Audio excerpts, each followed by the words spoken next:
معیشت کی غیر یقینی صورتحال میں ڈالر ڈبل سنچری بنانے کے قریب. آج انٹر بینک میں ڈالر مزید ₹1 32 مہنگا ہو کر ₹195.50 کا ہو گیا. اوپن مارکیٹ میں ڈالر ₹198 تک فروخت ہو رہا ہے.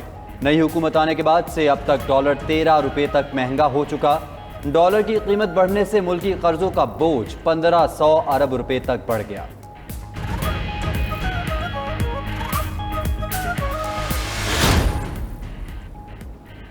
وزیر اعظم شہباز شریف کی زیر صدارت وفاقی کابینہ کا اجلاس. بگڑتی معاشی صورتحال زیر بحث. تجارتی توازن پیدا کرنے اور زر مبادلہ کے ذخائر بڑھانے کے لیے فوری اقدامات اٹھانے کی ہدایت. آئی ٹی برآمدات میں 8 ماہ میں 29% اضافہ ہوا. وفاقی وزیر کی بریفنگ. کابینہ پاک امریکہ تعلقات کی 75ویں سالگرہ پر اعزازی نوٹ جاری کرنے کی منظوری دی.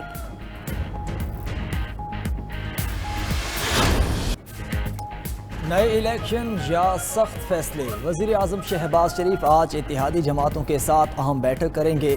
مستقبل کے بارے میں حتمی فیصلہ جلد کیے جانے کا امکان.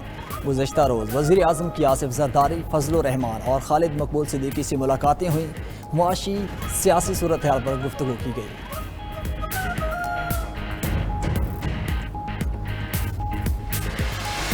اتحاد ہے اس میں ٹوٹ پھوٹ شروع ہو گئی ہے. یہ ملک ان سے نہیں چل رہا. آصف زرداری نے نواز شریف سے بدلہ جو لینا تھا وہ لیا ہے. جس نے یہ ماسٹر پلان بنایا تھا اس کو اندازہ نہیں تھا کہ عمران خان اتنا مقبول ہو کر نکلے گا.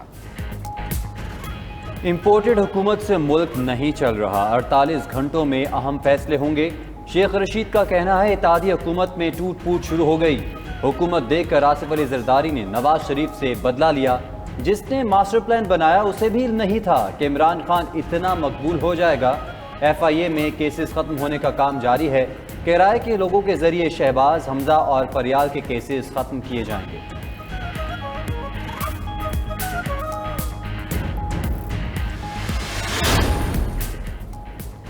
لیگی رہنما شاہد خاقان عباسی کہتے ہیں معاشی صورتحال نے سیاست کو ثانوی حیثیت دے دی. سب کو مل بیٹھ کر مسائل حل کرنا ہوں گے. سخت فیصلے ناگزیر ہیں جس کی ذمہ داری تمام اتحادی لیں. شاہد خاقان عباسی نے کہا عمران خان ہر جلسے میں نئی کہانیاں سنا رہے ہیں. ایسی کہانیوں سے ملک نہیں چلتے.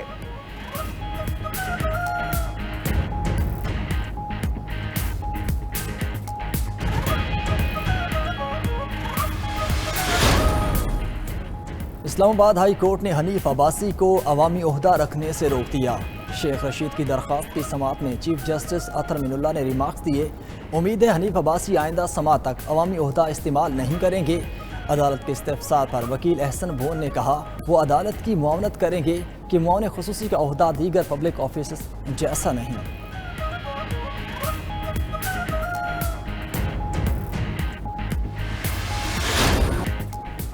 ملک میں گرمی کی شدت برقرار. سورج آج بھی آگ برسانے لگا. جنوبی پنجاب میں پارہ 48 ڈگری سے تجاوز کرنے کا امکان. ملتان میں شدید گرمی میں پانی کا بھی بحران. پینے کے پانی کی قلت کے ساتھ نہری پانی نہ ہونے سے فصلیں بھی سوکھنے لگی. آم کی پیداوار میں 30 سے 40% کمی کا خدشہ. سندھ کے کسانوں کو بھی فصلوں کی کاشت کے لیے تاحال نہری پانی نہ مل سکا. ادھر گرم موسم اور کھانے پینے میں بے احتیاطی سے گیسٹرو کے مزید 500 مریض اسپتال پہنچ گئے.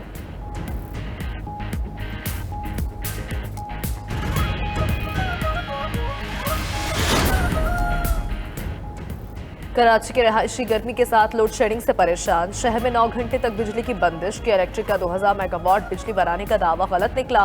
کے الیکٹرک کی پیداوار صرف 852 میگا واٹ ہے. مہنگے فیول کی بد میں صارفین سے اضافی بلز بھی وصول کر رہا ہے. وفاقی وزیر توانائی خرم دستگیر کہتے ہیں کہ الیکٹرک اپنے صارفین کو مطمئن کرنے میں ناکام ہے. ہم ملک کو تمام بحرانوں سے نکالیں گے.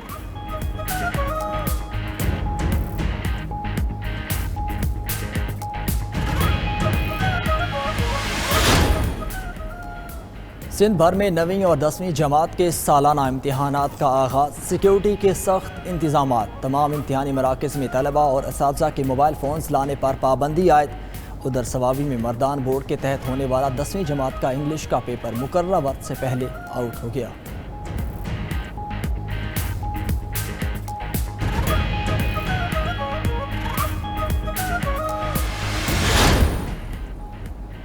وزیر خارجہ بلاول بھٹو زرداری کا 4 ملکی دورہ، پہلے مرحلے میں متحدہ عرب امارات پہنچے، خلیفہ بن زائد ال نہیان کے انتقال پر تعزیت کی۔ بلاول بھٹو UAE سے امریکہ کے لیے روانہ ہوں گے، امریکی ہم منصب اینتھنی بلنکن سے ملاقات ہوگی۔ وزیر خارجہ بلاول بھٹو سوئٹزرلینڈ اور چین کے دورے بھی کریں گے۔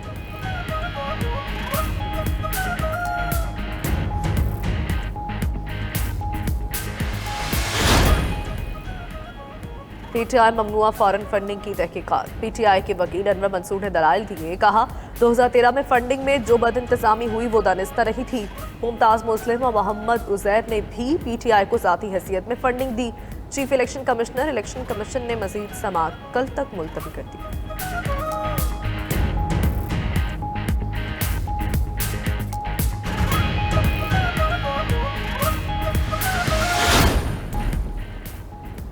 خیبر پختونخوا میں آٹے کی قیمت قابو سے باہر، مہنگائی کی چکی میں پسی عوام کی مشکلات مزید بڑھ گئیں۔ ایک ہفتے میں 20 کلو آٹے کا تھیلا 100 روپے مہنگا ہو چکا۔ ہول سیل مارکیٹ میں مکس آٹے کا تھیلا 1500 اور فائن آٹے کا تھیلا 1600 روپے میں فروخت ہو رہا ہے۔ آٹا ڈیلرز نے قیمتوں میں اضافے کی وجہ پنجاب سے آٹے کی ترسیل پر پابندی کو قرار دے دیا۔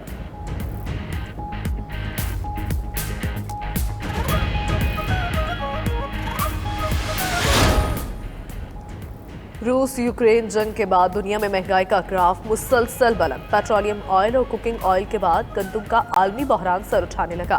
یورپی مارکیٹ میں گندم کی قیمت $453 کی بلند ترین سطح پر پہنچ گئی۔ بھارت گندم کی درآمد کے وعدے کر کے مکر گیا۔ G7 ممالک کی مودی حکومت پر شدید تنقید۔ گندم پیدا کرنے والے بڑے ملکوں میں خشک سالی، سیلاب، قدرتی آفات سے فصل شدید متاثر ہوئی۔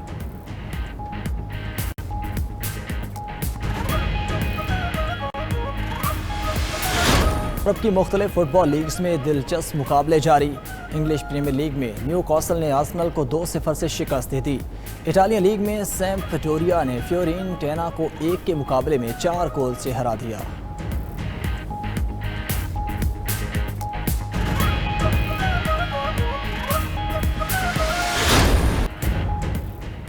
اور امریکی کامیڈین ایڈم سینڈلر ایک بار پھر فلمی پردے پر جلوہ گر۔ باسکٹ بال کے کھیل کے گرد گھومتی بالی ووڈ فلم ہسل کا ٹریلر جاری۔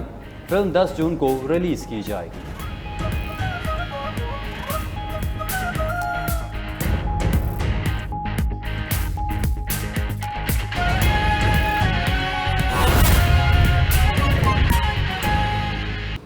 اچھے طریقے سے کامیاب ہو گئی ہیں۔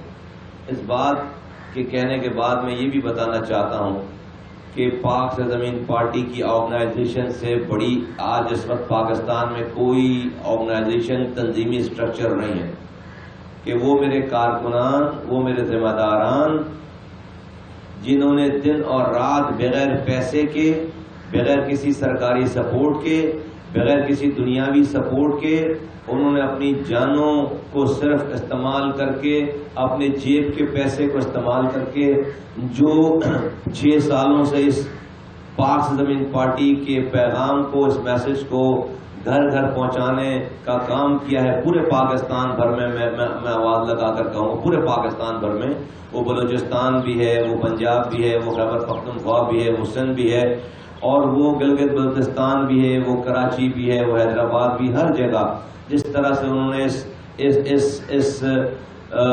ٹائم کو، اس وقت کو اور اتنے برے ٹائم کو، ایک برے امتحان سے جس طرح سے گزرے ہیں، اور جس طرح سے یہ کراچی کے میرے ساتھی ذمہ داروں نے اور ہمارے کارکنان نے سب سے پہلے اپنے گھروں کی خواتین کو راضی کیا، تیار کیا، ان کا ذہن بنایا کہ اس جلسے میں جانا جلسہ نہیں ہے، یہ جہاد ہے، یہ اگر ہم نہیں کریں گے تو باطل قوتیں ہم پر پھر مسلط ہو جائیں گی، یہ ہم اگر نہیں کریں گے تو ہم کل کو جو ہم پر ظلم ہو رہا ہوگا ہم اس میں گناہگار کہلائیں گے، اور اگر ہم ایسا کریں گے تو کل کو جو ہمیں طاقت ملے گی، جو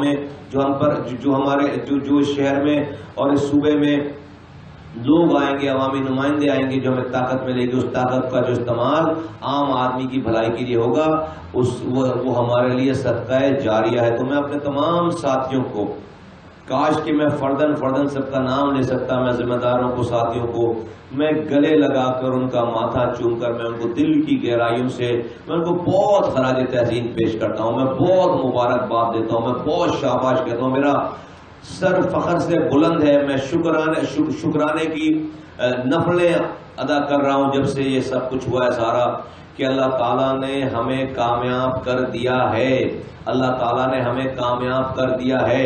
یہی کامیابی ہے کہ ظلم کے اس دور میں، پیسے پروٹوکول کے دور میں، حق کی خاطر سارے رستوں کو چھوڑ کر اس حق کے راستے میں آ کر صحیح کو صحیح، غلط کو غلط بولنا، اس سے بڑا کار خیر کوئی اور نہیں ہے، اور اس سے بڑا صحیح راستہ کوئی اور نہیں ہے، اس سے بڑی کامیابی کی بات کوئی اور نہیں ہے، اس سے بڑی عزت کی بات کوئی اور نہیں ہے، کیونکہ یہی رستہ جو ہے وہ اللہ کا رستہ ہے، معاشرے کے صحیح ہونے کا رستہ ہے، اور اللہ تعالیٰ جو بار بار ظلم کے خلاف اور کھڑے ہونے کی بات کر رہے ہیں وہ یہی رستہ ہے۔ جب اس شہر میں سچ بولنے کی سب سے چھوٹی سزا موت تھی تو میں اور میرے ساتھی کھڑے ہو گئے، آج اللہ کا شکر ہے جہاں پر کلمہ پڑھنے والوں کے ہاتھوں سے کلمہ پڑھنے والے ذبح ہوتے تھے، آج وہاں پر ایک انسان بھی رنگ نسل زبان کی بنیاد پر نہیں مر رہا۔